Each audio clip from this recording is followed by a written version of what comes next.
तो hello hi सामान्य प्रणाम और जय राम जी की दगड़ियों। तो मैं गोविंद नेगी एक बार फिर से आपके अपने यूट्यूब चैनल मेरे मुल्क मेरी पहचान पर आप सभी दोस्तों का स्वागत करता हूं। तो दोस्तों कैसे हैं आप लोग? उम्मीद है कि स्वस्थ होंगे, मस्त होंगे और अपने अपने दैनिक कार्यों में व्यस्त होंगे। तो करते हैं फिर से एक नए दिन की शुरुआत पहाड़ों के इस धुंध भरे मौसम के साथ। तो दोस्तों जैसा कि आप जानते हैं कि आजकल पहाड़ों में गर्मियों के दिन हैं तो आग लगी हुई है और सूर्यदेव देखो ऐसा लग रहा है कि जैसे चंद्रमा होंगे और धुंध भरा मौसम है। ये देखिए आग लगने के कारण सारे पहाड़ों में धुंध ही धुंध हो रखी है।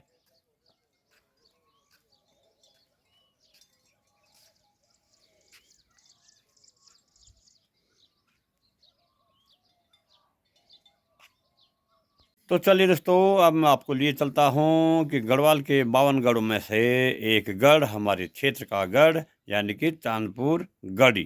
तो चलिए सीधे चांदपुर गढ़ी।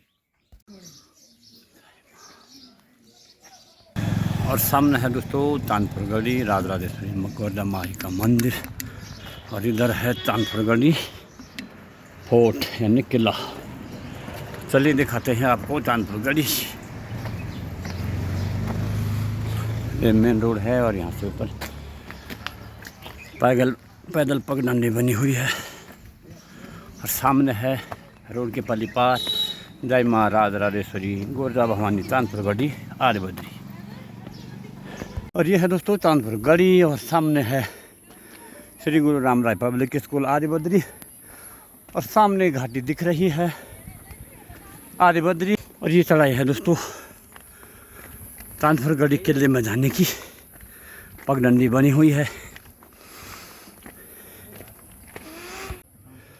और पगडंडी देखिए दोस्तों नीचे की साइड को एंगल और पाइप लगे हुए हैं और ऊपर की साइड को पत्थरों की चिनाई देखो कितनी साफ सफाई से चिनाई हो रखी है और ऊपर से पठाले हैं।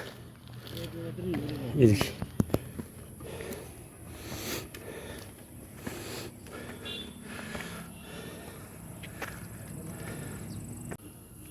तो ये है दोस्तों आर्यभद्री के समीप चांदपुर गढ़ी का किला जहाँ की चांदपुर गढ़ी के राजा रहते थे। तो ये देखिए तो कितने मोटी मोटी दीवारें हैं, लगभग 2.5-3 फीट की दीवारें हैं। तो ये राजाओं के किले और उनके सैनिकों के कमरे बने हुए होंगे उस ज़माने में इधर। तो देखिए कितने मोटी दीवारें हैं ये देखिए और चिनाई बिल्कुल छोटे छोटे पत्थरों की है यानी जिनको हम अपनी गढ़वाली भाषा में छापले बोलते हैं। तो ये देखिए इस तरह से यहाँ पे कमरे बने हुए हैं और कितनी मोटी दीवार है देखो। और क्या था यहाँ पर, ये क्या क्या चीज़ें हैं दोस्तों हमको तो पता है नहीं, या कोई हमारे साथ होता तो बताता। लेकिन संभवतः उस समय किले ऐसे ऊंचे स्थानों में बनाए जाते थे क्योंकि उस समय आपस में राजाओं का युद्ध काफ़ी होता था, इसलिए जो है कि राजाओं के किले जो है ऊंची ऊंची धारों में बनाए जाते थे। तो ये देखिए दोस्तों इस तरह से है, ये शायद सभागार रहा होगा इसलिए इतना लंबा चौड़ा है, बाकी छोटे छोटे कमरे हैं। और ये टॉप में है जहाँ से कि चारों ओर दिखाई देता है, इसलिए राजाओं के किले ऐसे ही टॉप में बनाए गए हैं। तो ये है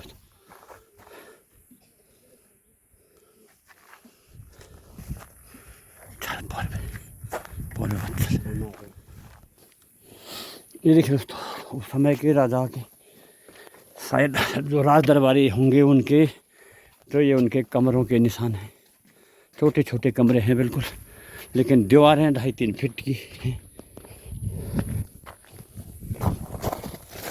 तो शायद इधर कुछ नवीनीकरण हो रहा है इसलिए बजरी और कंक्रीट है इधर।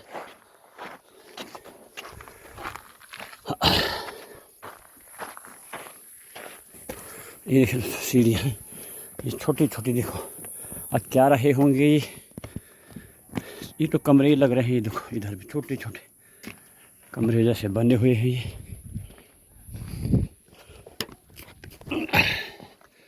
ये देखिए दोस्तों, कमरे टाइप के हैं।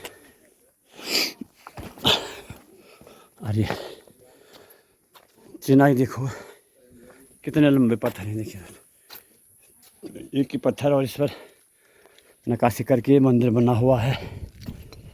ये बैठने के लिए, ये भी जैसे आदि बद्री मंदिर में है, पत्थरों के बने हुए शानदार मूर्तियाँ हैं इन पे भी। ये देखिए दोस्तों, इस टाइप के कमरे बने हुए हैं। और ये आम जनता के लिए बैठने के लिए स्टूल टाइप का बना हुआ है। तो ये देखिए दोस्तों, ये भी कुछ रहा होगा शायद। इतना लंबा पत्थर, ये देखिए कितने लंबे लंबे पत्थर हैं।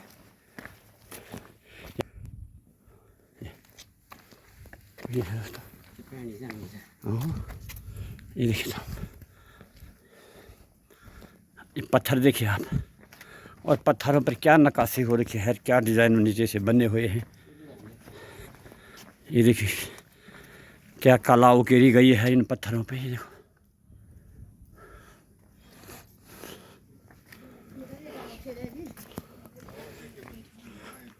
और ये जो है कि किला जो है टॉप में बनाया है। जैसे मैंने कहा कि पहले राजाओं के आक्रमण ज़्यादा होते थे, तो इसलिए किला ऐसी जगह पर बनाया गया है कि जहाँ से चारों ओर नज़र पड़े। तो यहाँ पर एक पेड़ भी है और एक मंदिर भी है।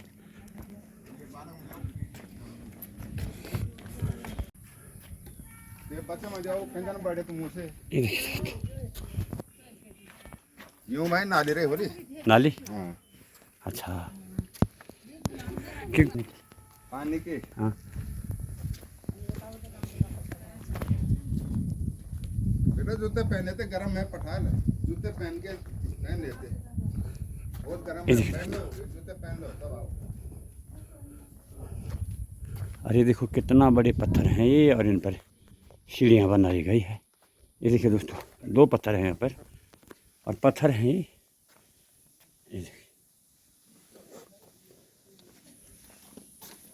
और सीढ़ी बनाई गई देखिए। और ये भी कुछ साधन है देखिए, शायद पूजा करने का कुछ यंत्र है। यहाँ पर भी हो सकता है ये हवन करने का। एक ही पत्थर है तो उसमें उसको खोद के बीच में सीढ़ी बनाया हुआ है।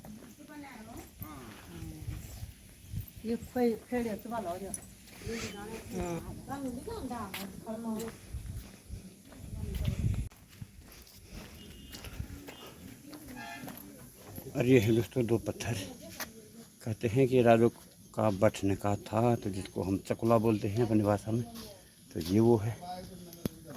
और यहाँ पर राजा का थोड़ा सा ऊँचा सिंहासन जैसे बना हुआ है। तो ये है दोस्तों चांदपुर गढ़ी का किला, और किले से चारों ओर दिखाई देता है।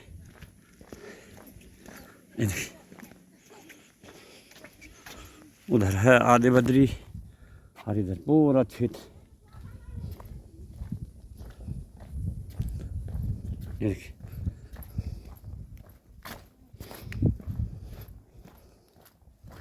पता नहीं क्या क्या गांव हैं, गांव के तो हमें पता ही नहीं।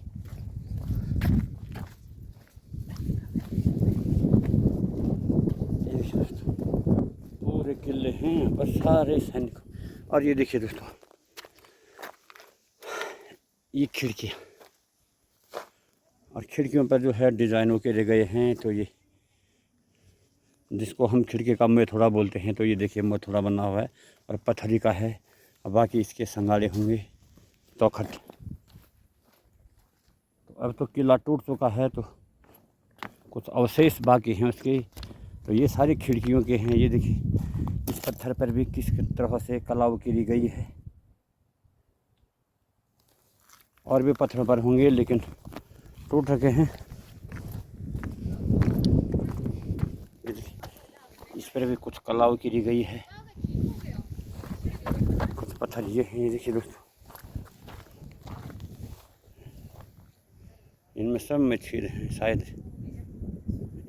एक दूसरे पर फंसाने के लिए खांप बने हुए हैं।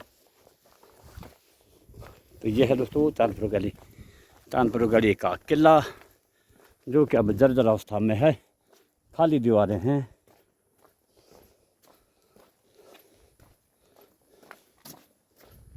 और चारों ओर इस सैनिकों की छावनियाँ बनी हुई है और राजा का किला बीच में है।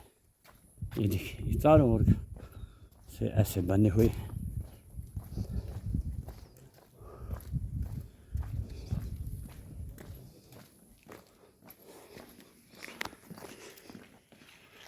ये है दोस्तों चांदपुर गढ़ी का इतिहास। तो ये देखिए,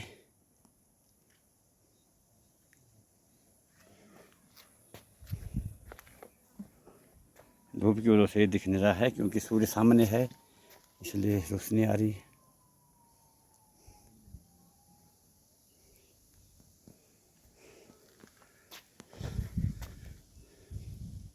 देख दोस्तों, इधर राजा का किला और ये है राजा का किला, लेकिन ये भी अंदर से अब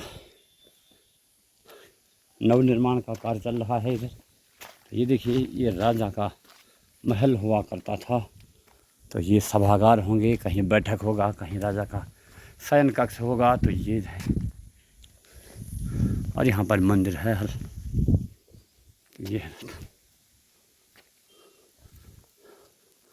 ये देखिए, ये ऐसे खिड़कियाँ बना रखी है, अंदर से चौड़ी है, बाहर को तिरछी टाइप की, ताकि राजा अंदर से बाहर देख सके कि क्या क्या हो रहा है और क्या है, कहीं से कोई आक्रमण तो नहीं हुआ। ये देखिए, ये पत्थरों पर डिज़ाइन देखिए, क्या क्या कला मूर्तियाँ उकेरी गई हैं।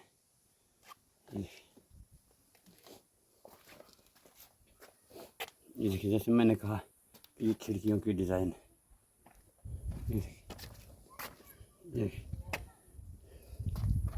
ये पत्थरों पर कैसे कैसे नमूने बना रखे हैं और कितने सुंदर नमूने बना रखे।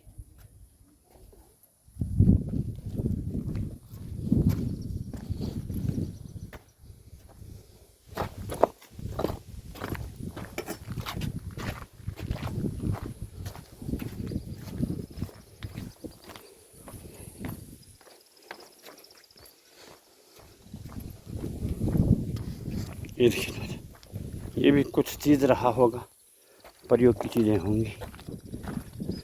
ये देखिए, और नीचे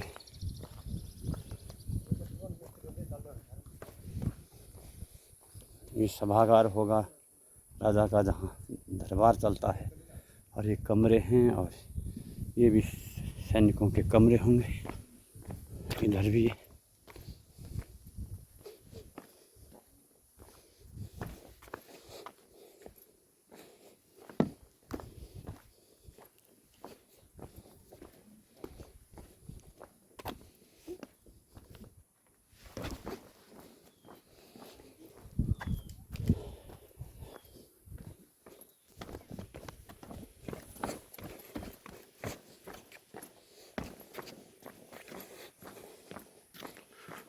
तो ये था दोस्तों चांदपुर गढ़ी के राजा का किला।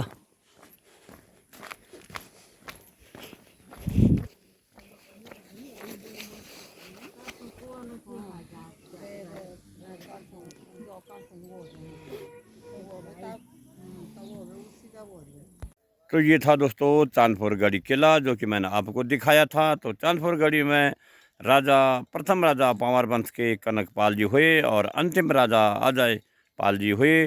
तो अजय पाल जी ने जो है कि गढ़वाल के जो छोटे छोटे 52 गढ़ थे, उन गढ़ों को एक किया, जिससे कि वह गढ़वाला कहा गया। और बाद में यह क्षेत्र गढ़वाला के नाम से बदलकर गढ़वाल हो गया।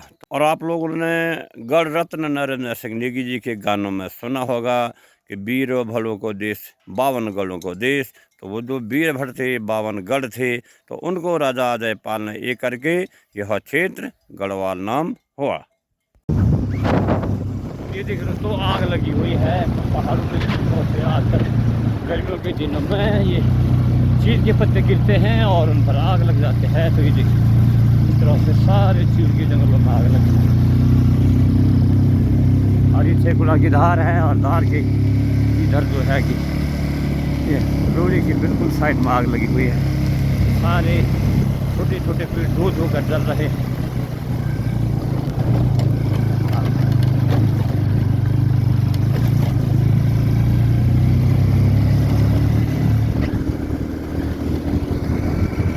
आग में जाओ आग। ये देखिए दोस्तों, पूरा आग लगी हुई है, अच्छे पर आग।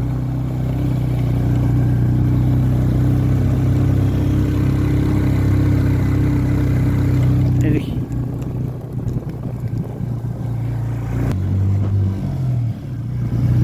ये देखिए दोस्तों, इस प्रकार से दो का जंगल जल रहा है।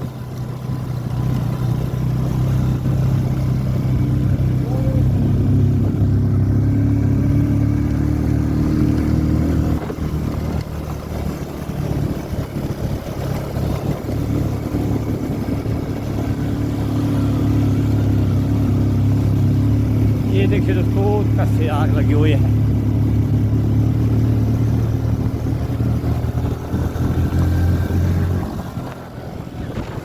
तो ये देखिए दोस्तों, स्वच्छ नीला आसमान है और चौथ की चंद्रमा है। कैमरे में तो बड़ी दिख रही है लेकिन छोटी है, और आसमान में तारे टिमटिमा रहे हैं। और गर्मियों के दिन, यानी पहाड़ में बोलते हैं रोड़ियों के दिन हैं, और रोड़ियों के दिन लगे नहीं, गर्मियों के दिन आए नहीं कि पहाड़ों में जो है कि आग लगने का काम शुरू हो जाता है। तो ये देखिए पहाड़ों में आग, ये नारायण बगड़ से ऊपर लेकिन बेडवा से होते हुए आग जो है कि गरसिरा तक पहुंच चुकी है। ये देखिए सारे जंगल किस तरह से धू धू के जल रहे हैं, और नीचे हल्के हल्के मंद मंद दिख रहे हैं, वो तो पेड़ों पर आग लगी हुई है। और इतने भयंकर आग लगी हुई है पूरा। अब ये आग बौनों के ऊपर पटोरी क्षेत्र में आने वाली है, और उधर से बोंगा की साइड को भी फैली हुई है। तो सारे जंगल पहाड़ों में आकर किस तरह से धो धो कर जल रहे हैं, ये देखिए। और एक दो दिन पहले जो है कि केसवा और ऊपर अपना छैकुड़ा के क्षेत्र में आग लगी हुई थी, वहाँ की आग तो बुझ गई है, लेकिन ये अब नई आग गरसिरा पहुँच चुकी है और न जाने कहाँ तक रुकेगी। तो ये देखिए दोस्तों, सुबह का 8 बजने वाला है और धुंध कितनी लग रखी है। दो ग्वार बोनों के जंगलों में आग लगी हुई है और पटोरे तक पहुंच चुके हैं। दिन में तो आग दिखाई नहीं देगी, लेकिन धुंध का प्रभाव इतना है कि ज़मीन आसमान सब एक समान हो रखा है। कहाँ से ज़मीन है, कहाँ से आसमान है, कुछ पता ही नहीं चल रहा है। तो ये है दोस्तों पहाड़ों में आग का प्रभाव। ये देखिए,